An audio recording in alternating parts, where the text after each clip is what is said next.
Hey, what's up guys? This is Anthony from Anthony's Customs, and for this review, we are looking at the SH Figuarts Gamerverse Spider-Man, which is the MvC Spider-Man.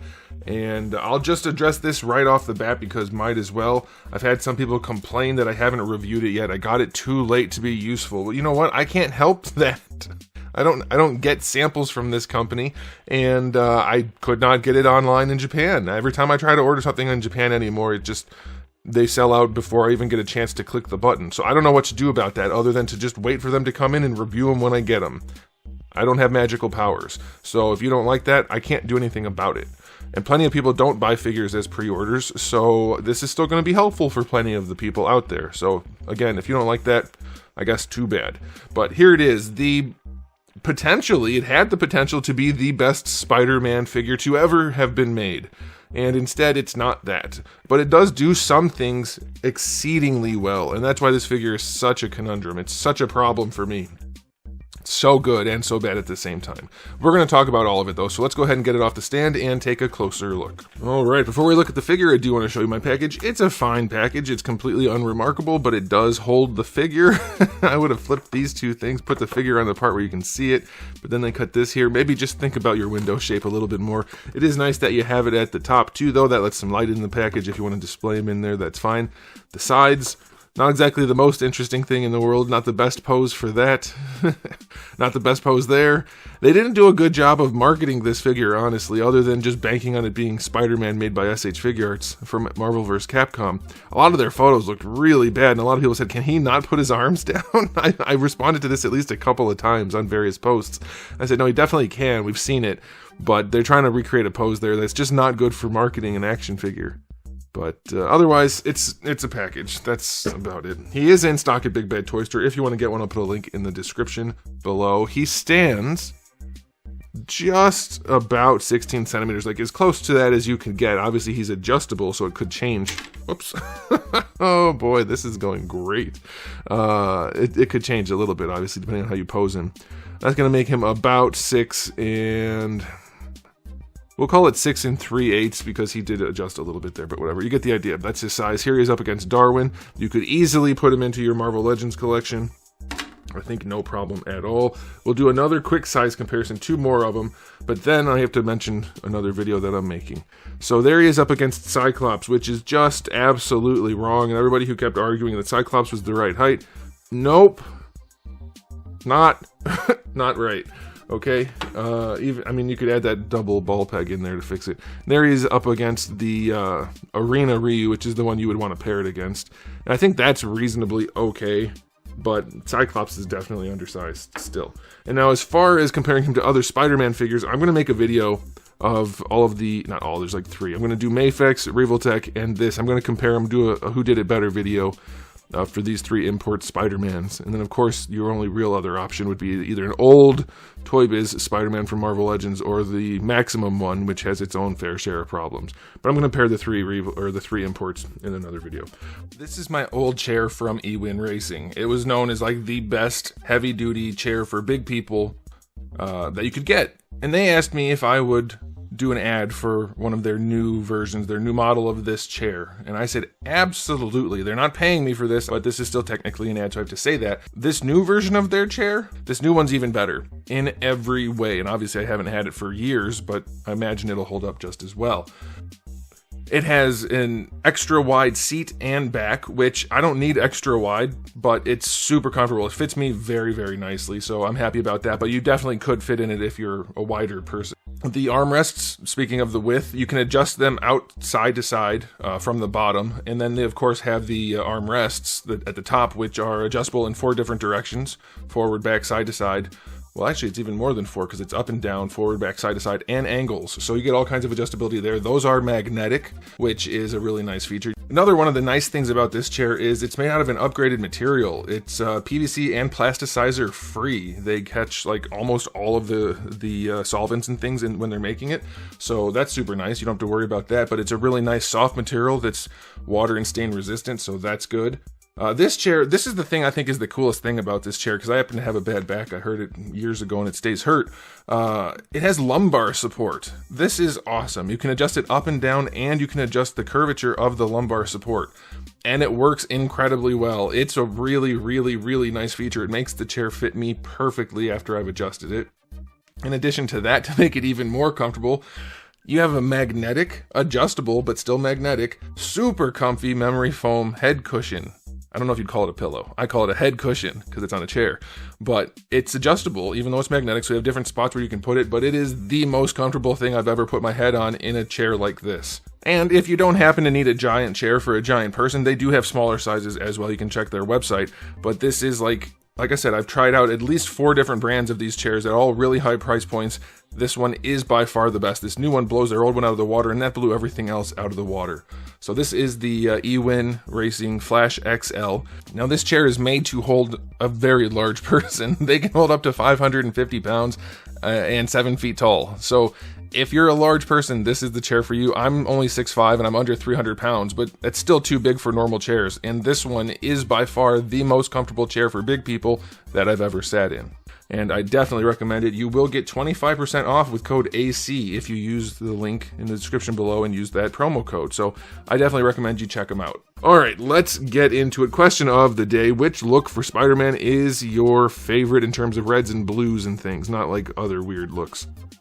For me, MvC is always a safe bet. It's like up there for me for all the characters as my favorite look. This is not quite MvC 1 or MvC 2 Spider-Man. The blue is off and the red is off by a little bit. Not enough that it bothers me. It's closer to MvC 1. I think it's fine, but you'd have a little bit more yellow in the red for that look. But it still looks really good. And in terms of the sculpt, like, yes, we still have the crotch that some people hate. I don't care as much because he's going to be posed, but it's not great. We still have the thick cut here, which that's the thing that bothers me the most, really. But again, once you pose it, you don't really see it too much.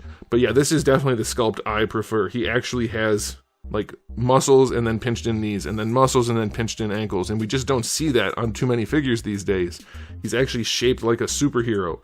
He's got the right musculature, and it looks nice. And even though he has limitations in posing, when you pose him, it looks so good.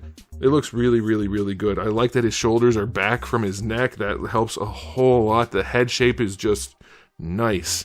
The webbing is carved in rather than embossed. I know some people don't like that. I think that's fine. I think it looks really good. In terms of the paint job, there's nothing on the blue at all. The red, I still haven't been able to decide for sure if it's a wash or an actual paint application. I believe it's a wash, but the way it sits in some places, maybe they went back in and adjusted it like around here. It doesn't quite look like a wash, but either way, I think the dark red, which is accurate to the source material, actually looks really good.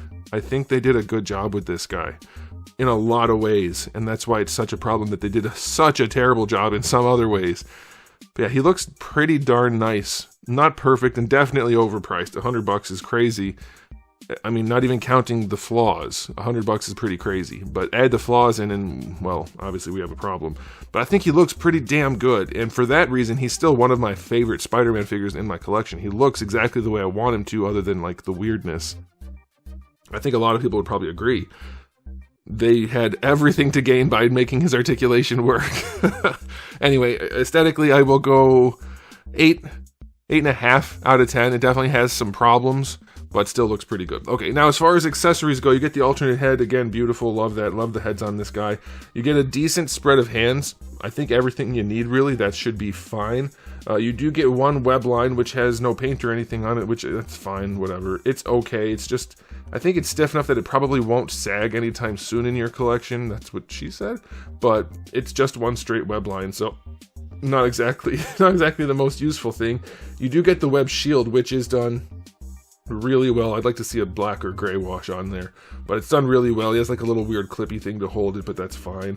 You get his spider sense, which they just didn't try at all. You have to take his back apart to clip it on, and I don't care about the clipping on part so much, but I don't like that. Like for the yellow parts, they didn't even trim around them. It's just basically a half circle.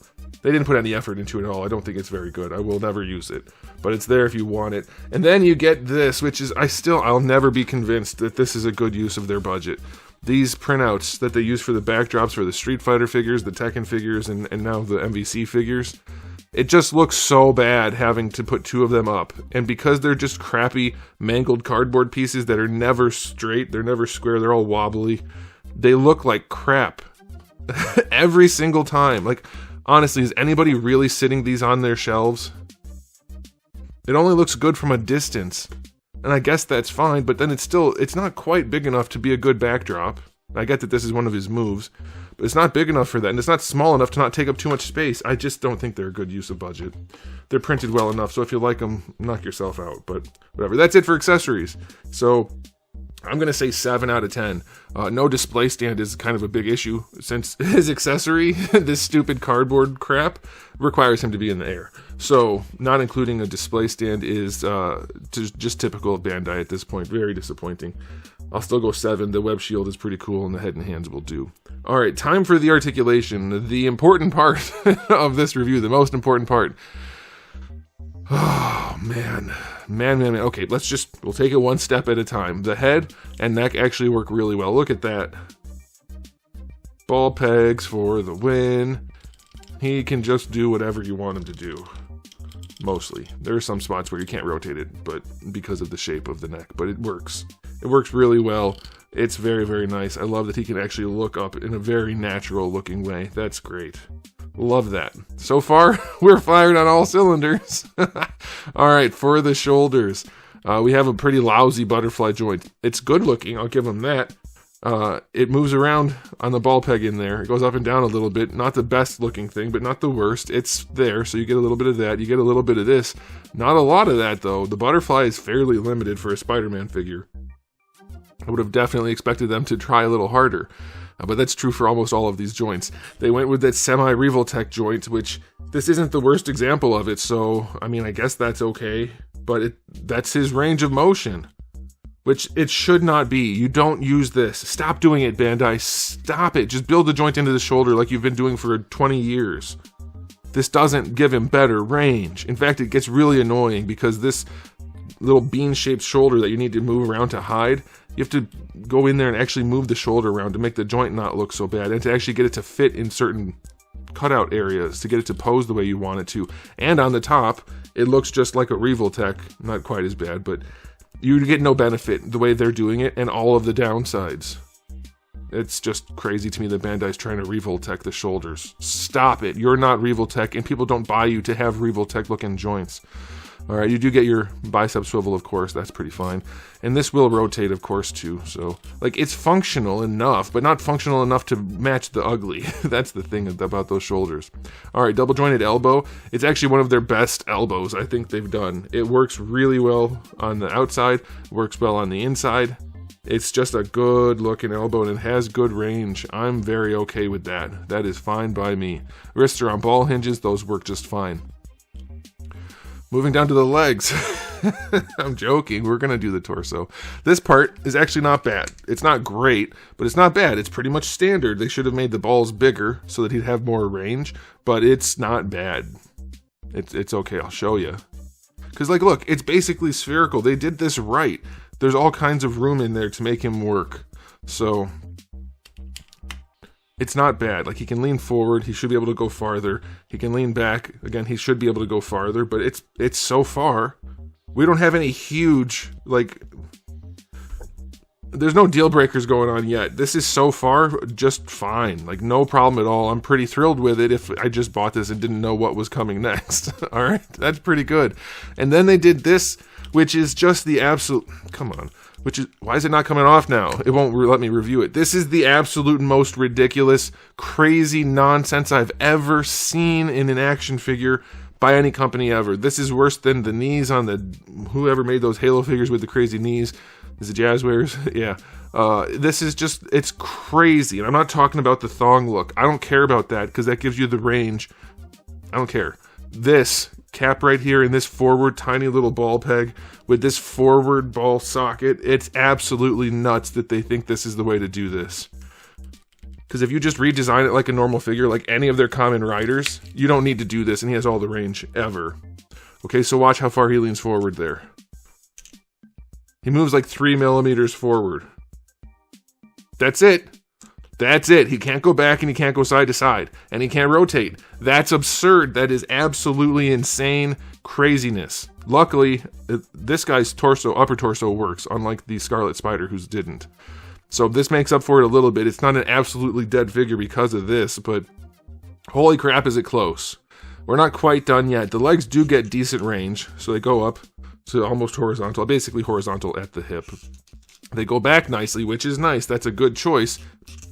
Going out to the side, basically full-on splits, no nuggets. I don't mind the way they've done this, other than the fact that they should have made this crotch piece a normal-sized crotch piece and just reworked this whole lower abdominal area, including the thong. Not for looks, but for function, because they even say in the paper, where did I put the paper? Seriously, it's like this figure doesn't want me to review it. I had the paper sitting right here. I put it back in the box. Okay, whatever. It's not the figure. It's me. It's always been me. These pop apart. It even says in the instructions, don't pose it or you'll break it.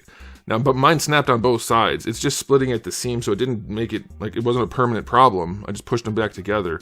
But yeah, if you move the leg too far, this splits right here. And they knew about it, and they also say you're going to scratch the paint right here and right here. It's like, just design it better. Don't put it in the booklet that you screwed up. Like, make it better. This is nuts. It's not absolutely nuts in the sense that you can pose around that to some degree. This isn't the end of the world because this works, and the hips do work fairly well still. But it's just crazy that they took what was otherwise such a pinnacle of Spider-Man figures and made it arguably the worst in some ways. That's nuts. Thigh swivel, it's really tight, but it does work. Again, I don't like the way these look, but it's functional, and once you pose them, it's not super obviously ugly. The double-jointed knees, again, like the elbows, they're pretty darn good. They're a little flat. There's not much you can do about that, but that's a pretty good knee. I don't have any problems with that. Then the ankles, I was talking to somebody about this the other day. The reason they do these ankles is they're able to fill the front and back by using a smaller joint so that it doesn't bubble out on the sides, okay? And it's not ovular, so it can still rotate. So the reason they have this new cap system, which I complained about before, but I talked to my one buddy and it makes more sense now that I've actually thought about it, and he told me, hey, you're being dumb. And he was right. This works. The way they've done it, you get decent range going back. You don't get the best range going forward. They still need to tweak it a little bit, but the concept works because the ankle doesn't bulge out and you still get your full rotation. So the ankle rocker is really good, but they need to just tweak it a little bit going forward. But it's still not bad. The toe hinge is well placed. That's pretty much fine. Like, I don't like the lip there, but it's okay. So yeah, he's a really solid figure. Like, a few weird quirks and things other than that lower torso and hips, if you want to group them together, because they kind of did. He's really good other than that area. So this figure is by far my favorite Spider-Man other than that, which knocks him down a lot, personally. I'm going to give the articulation, if you're not complaining about this, like an 8 out of 10. It's not the best thing ever, but it's pretty good. If you include this, it's like a 4 or a 5 because Spider-Man can't use his waist. That's crazy. So you really have to decide what's important to you for this figure. For me personally, he's going to be my Spider-Man that I look at the most because I like the way it looks the most, and you can pose it enough that it's not garbage. It's not like the Scarlet Spider where it has to basically just stand straight up and down. This guy can still pose, and I'll show you some at the end. But that is just egregious. That joint that they keep using for these Spider-Man figures, it's insane that they haven't stopped using it. Man, I don't know. All right, time for the final verdict on this figure. I'll give you two. If you're just like I did for the articulation, if you're counting that hips and waist section, 5 out of 10. It's not an absolute deal breaker, but it's not good at all. If you can look past that because you can kind of pose around it enough to be happy, then this guy gets like an 8 or an 8.5, easy, because he looks damn good, comes with enough accessories, like it's definitely close to a really good figure. But boy, did they shoot themselves in the foot here. And I'm not even talking about the thong thing. I don't care about that. I don't think it looks that bad. You pose it away anyway, and even if you don't, it still looks like an action figure, whatever. I think a lot of people are just really interested. Like, it looks weirder in the back. But even still, it's still an action figure. I don't care that it looks a little bit cut up where the joints need to be. That's me personally. You can decide how you feel about that. But, man, so disappointing and so good at the same time. Such a bummer. And not. Let me know what you guys think in the comment section below, but we'll be done there. So thanks for watching. If you enjoyed the video, please do give it a thumbs up. If you didn't, give it a thumbs down. And if you haven't subscribed, you should. I have new videos just about every single day and thousands already on the channel. So make sure you come back for all of that. And in the meantime, keep collecting.